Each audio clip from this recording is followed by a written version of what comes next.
ये sweating condensation बड़ा problem है, लोगों को बहुत परेशान करता है। पूरा प्रोजेक्ट कंप्लीट कर लिया, सालों साल स्वेटिंग के पीछे भाग रहा है, कंडेंसेशन का पीछे भाग रहा है, कंडेंसेशन रुक नहीं रहा। तो ये सब जो है प्रॉपर एजुकेशन ना होने के वजह से होता है। लोग जब साइट प्रोजेक्ट करते हैं तो ये लगता है जल्दी कर दो जल्दी कर दो, लेकिन बाद में पता चलता है जल्दी का काम और डिले हो गया। मतलब पूरा काम तो कर दिया, पूरा साल कंपनी उसी के पीछे पड़ा है। कभी बोल रहा है यहां से पानी निकल रहा है, कभी बोल रहा है पानी यहां से निकल रहा है। ठीक है, तो प्रोजेक्ट जो है असली जो एचवीएसी का प्रोजेक्ट का जो मजा है वो आपको बरसात के मौसम में पता चलता है आपने सही किया है कि गलत किया। ठीक है, आपने पूरा प्रोजेक्ट कर दिया, लेकिन बरसात का मौसम जैसे ही आएगा सबको पता चलता है ये कंपनी ने क्या किया। अगर आपने प्रॉपर काम नहीं किया तो जगह जगह से कंडेंसेशन आएगा, जगह जगह से स्वेटिंग आएगा। अब स्वेटिंग कंडेंसेशन क्या होता है, आप देखते होंगे घर में या कहीं पे कोको कोला या कोई ठंडा या पानी कुछ भी आप ग्लास में जब डालते हैं तो बाहर की ओर जो है सो पसीना हो जाता है। इसका वजह है जिस बर्तन में या जहां पे आपने वो डाला है उसके बाहर का जो टेम्परेचर है वो ज्यादा है।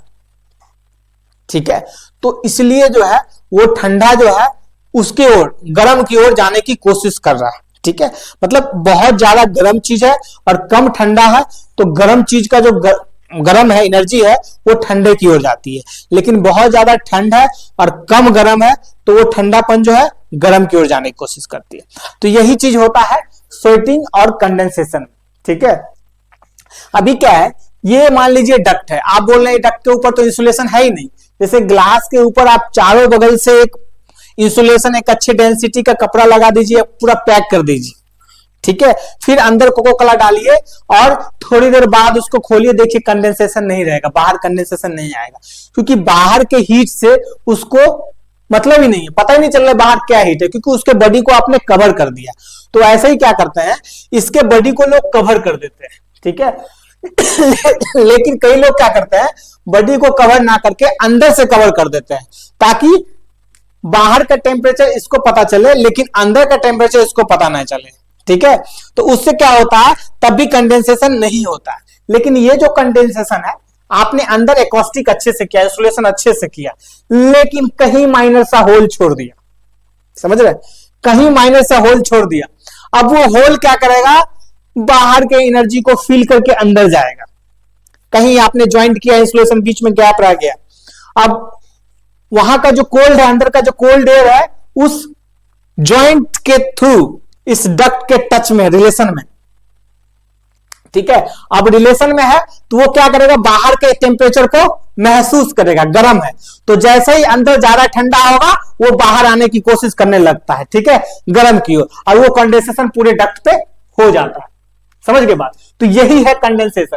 तो आपकी माइनर मिस्टेक इंसुलेशन में बड़ा प्रॉब्लम कर सकता है, और वो माइनर मिस्टेक ढूंढना भी आसान नहीं है। डक्ट के अंदर कौन जाएगा, या बाहर ही लगाया है तो कहां पे प्रॉब्लम, किसी को पता नहीं। ठीक है, हो सकता है आपका माइनर ज्वाइंट प्रॉब्लम यहां है, कंडेंसेशन यहां पे आ रहा है। पता है क्यों, क्योंकि यहां पे आपने जो है ज्वाइंट है, अंदर एहसास यहां पे किया है वो। ठीक है, अंदर एहसास यहां पे किया, लेकिन अंदर से होल होते, मतलब अंदर इंसुलेशन कुछ अंदर एयर घुसा हुआ है, वो होते अंदर जो है यहाँ पे आउटर बॉडी से कांटेक्ट हो पा रहा है। ठीक है, आउटर बॉडी से कांटेक्ट हो पा रहा है तो वो पानी यहाँ पे आपको बाहर आएगा तो बड़ा कंफ्यूज करेगा। तो इसलिए जब आप प्रोजेक्ट को एग्जीक्यूट कर रहे हैं तो जब आप इंसुलेशन लगाते हैं तो एक एक्सपर्ट बंदा से इंसुलेशन लगाइए, प्रॉपर लगाइए, ज्वाइंट को 100% चेक कीजिए, जो इंसुलेशन ज्वाइंट किया है प्रॉपर किया है कि नहीं किया है। अगर नहीं कर रहा है तो वो बहुत बड़ा ब्लंडर हो जाएगा फ्यूचर में। ठीक है, तो ये था आपका कंडेंसेशन। देखिए ये पानी देख रहे हैं डक्ट के नीचे आ रहा है, ये सब वही है, कंडेंसेशन है। ठीक है, आप देखते होंगे किसी रूम में एसी का एयर है या एचयू का एयर है तो ग्लास पे बाहर पानी लग जाता है, तो इसमें भी यही है, रूम के अंदर जो एयर पूरा कूल है, ठंडा है, 22 डिग्री सेल्सियस, बाहर चल रहा है 32, 33, 34, तो अंदर वाला एयर जो है बाहर जाने की कोशिश करता है, ठंडा एयर, और बाहर की परत पे कंडेंसेशन आता है, वही ग्लास वाला सिस्टम। ठीक है, तो आप इस पे अगर कटन लगा देते हैं तो इजीली वो एयर क्रॉस नहीं करता है और ग्लास पे आपके वो लेयर नहीं आएंगे। ठीक है, या बाहर आप एक ऐसे कोई ग्लास का फाइलिंग करवा देते हैं जो टेम्परेचर का रिफ्लेक्शन करता है, एब्जॉर्ब नहीं कर पाता है, तब भी आपके ग्लास पे नहीं आएगा। ठीक है, आप देखिए ये ज्वाइंट है, अगर ये ज्वाइंट आपने किया तो इस ज्वाइंट पे प्रॉपर होना चाहिए पैकिंग। ठीक है, थोड़ा भी गैप रहेगा आपका कंडेंसेशन आएगा। ठीक है, दूसरा नंबर ये जो सपोर्ट लग रहा है, जैसे ग्रिपल वगैरह आता है उसके साथ स्लीव आता है तो वो ठीक है, लेकिन अगर आप कोई टाई रॉड या चैनल एंगल लगा रहे हैं उसको भी प्रॉपर इंसुलेशन करके लगाइए। ठीक है, नहीं आ रहा है, नहीं आ रहा है, किसी दिन आ गया तो पूरा प्रॉब्लम हो जाएगा, आप उसको फिर संभाल नहीं पाइएगा।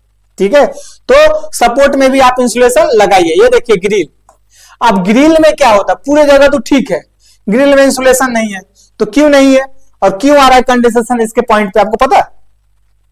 इसका रीजन है, जो ग्रिल में जो है ना, सीलिंग के ऊपर का एयर आ रहा है यहां से। ठीक है, रूम का टेम्परेचर सेम, ग्रिल के अंदर से जो टेम्परेचर A2 का आ रहा है वो भी सेम, तो कंडेंसेशन क्यों आ रहा है? जो रूम में एयर है वो भी 22 डिग्री सेल्सियस, ग्रिल से जो आ रहा है वो भी 22 डिग्री सेल्सियस, मान लो 1 डिग्री 21 होगा 20 होगा, तब क्यों आ रहा है? इतना नहीं, 5 से ऊपर रहेगा तब आता है, 5 से ऊपर रहेगा, 5 डिग्री सेल्सियस का डिफरेंस रहेगा तब जाके ऐसा आता है। तो ये इसलिए आता है क्योंकि सीलिंग के ऊपर का टेम्परेचर ज्यादा होता है। ठीक है, अब सीलिंग के ऊपर का टेम्परेचर जो होता है ज्यादा होता है, और ये जो गैप रह जाता है, इस गैप की वजह से क्या होता है, सीलिंग के ऊपर का एयर आता है यहाँ पे साइड में, तो ये जो ग्रिल से जो एयर आता है वो कोशिश करता है इसके थ्रू बाहर निकलने का, गर्म की ओर, तो उसके वजह से यही रास्ते में ये कंडेंसेशन सब आ जाता है।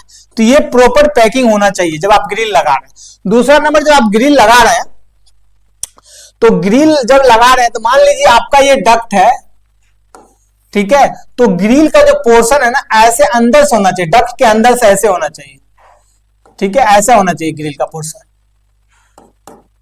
डक्ट बाहर होना चाहिए और ग्रिल का पार्ट अंदर होना चाहिए। अगर बाहर से लगा रहे हैं तो वो भी प्रॉब्लम है। ठीक है, और फिर यहाँ पे प्रॉपर सिलिकॉन भी होना चाहिए, पूरा पैक होना चाहिए, अगर वहां से रहा है तो वहां पे भी कंडेंसेशन आपका आएगा। तो ये सब प्रॉब्लम आप रोक सकते हैं प्रोजेक्ट एग्जीक्यूशन करते वक्त। ठीक है, अब कंडेंसेशन से थोड़ा हटके ही बता दूं, मैं आज एक साइट पे गया था, मैं देखा वहां पे ये फ्लेक्सिबल जो है, जो ग्लासफुल फ्लेक्सिबल फायर रेटेड है, ये 300 डाया का उसने 7-7 मीटर लंबा लगा दिया है सीलिंग के ऊपर। ठीक है, और ये टोटली रॉन्ग है। फ्लेक्सिबल डक्ट जब भी आप लगाते हैं तो 2 मीटर से ज्यादा का ना लगाएं, कोशिश करें 1.5 मीटर का। ठीक है, 2 मीटर से ज्यादा का ये ना लगा, ये यहां तक जीआई डक्ट आना चाहिए, यहां से यहां होना चाहिए 2 मीटर मैक्सिमम। ठीक है, वो भी एक चेंबर बॉक्स बना के। ठीक है, ऐसे डायरेक्ट भी कनेक्ट नहीं करना चाहिए, मैं देखा था, टोटली रॉन्ग था वो। एक चेंबर बॉक्स बना के, ये 2 मीटर से ज्यादा का नहीं होना चाहिए। आप पूछेंगे अगर पूरा लगा दिए तो क्या दिक्कत? जब एचयू बंद होगा ये मुड़ जाएगा, कहीं दब जाएगा, एयर प्रॉपर फ्लो नहीं होगा, ये टूटेगा बहुत, जितना लंबा रहेगा उतना कमजोर हो जाएगा। ठीक है, तो ये 2 मीटर से ज्यादा का आप फ्लेक्सिबल डक्ट नहीं लगाए। एक चीज और आपको इंपॉर्टेंट बता दो, अगर आप ये फायर रेटेड फ्लेक्सिबल डक्ट मंगा रहे हैं ग्लासफुल वाले, होता क्या, जैसे बाहर देख रहे हैं ये एल्युमिनियम फाइल है, ये मान लीजिए डक्ट है फ्लेक्सिबल, ये बाहर का सतह क्या है, चलिए यहां बताते हैं, ये मान लीजिए एल्युमिनियम फाइल है और ये अंदर का पार्ट जो है ग्लासफुल है और ये भी एल्युमिनियम है। ठीक है, लेकिन ये एल्युमिनियम रिजिड है। ठीक है, ऐसे ऐसे करके रिजिड है। ठीक है, और ऐसा मंगा रहे हैं तो आपको चेक करना है कि फायर रेटेड है कि नहीं है। तो कैसे कीजिएगा?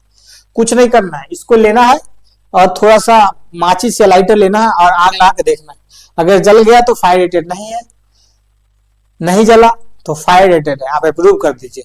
तो ये भी एक सिंपल तरीका है। नॉर्मली मार्केट में फायर रेटेड नहीं होते हैं, लोग चीटिंग करते हैं। फायर रेटेड जो अच्छा क्वालिटी का है वो 1500-1600 से कम मीटर में नहीं मिलता है पर मीटर में। ठीक है, लेकिन आपको मार्केट में 300 का मीटर भी मिल जाएगा। ठीक है, तो ये सब डुप्लीकेट ही रहता, लेकिन आप एक बार चेक जरूर कर लें। पता चला पूरा प्रोजेक्ट लगा दिया, बाद में कोई इंस्पेक्शन वाला आया, अथॉरिटी वाला आया या क्लाइंट आया, चेक किया तो फायर रेटेड नहीं, आप सब निकालो।